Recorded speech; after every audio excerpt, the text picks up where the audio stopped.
Assalamualaikum warahmatullahi wabarakatuh.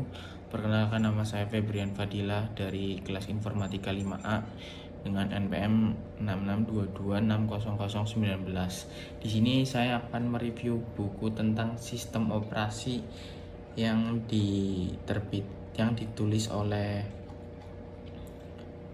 Muhammad Ali Syukur yang diterbitkan pada tahun 2020. Apa sih itu sistem operasi? Sistem operasi sangat banyak. Definisinya dasarnya adalah program yang memungkinkan menjalankan program lain. Jika tidak melakukannya, setidaknya tidak akan pernah menjalankan program di komputer kecuali untuk sistem operasi itu sendiri. Perlu membedakan dari perintah atau sistem windowing. Bagaimanapun salah satunya bisa jadi hanya program lain yang meminta sistem operasi untuk menjalankan program lain berdasarkan permintaan pengguna. Definisi lain yang dapat digunakan adalah bahwa sistem operasi adalah program yang menyediakan akses terkontrol ke sumber daya komputer. Sumber daya ini termasuk CPU, penjadwalan proses memori, manajemen memori, tampilan keyboard, mouse, penyimpanan sistem file, dan jaringan. Dasarnya adalah diberikan oleh sistem operasi awal tahun 1950-an, serta apa yang diperoleh dari sistem operasi komputer seperti MS-DOS. Pada tingkat yang lebih canggih, sistem operasi juga bertanggung jawab untuk menciptakan keamanan yang tepat dan beberapa konsep proses yang benar.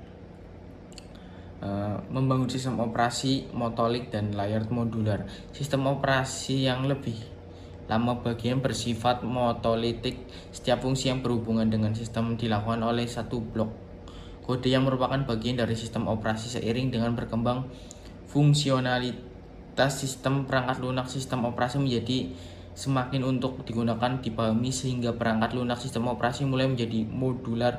Desain modular memungkinkan bagian tertentu dalam sistem operasi untuk diganti atau dipasang sesuai kebutuhan. Misalnya komponen seperti penjadwalan proses dapat diganti dengan versi alternatif.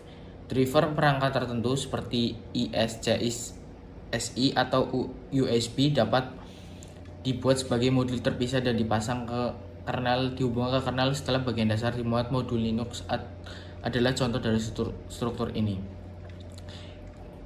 Kernel.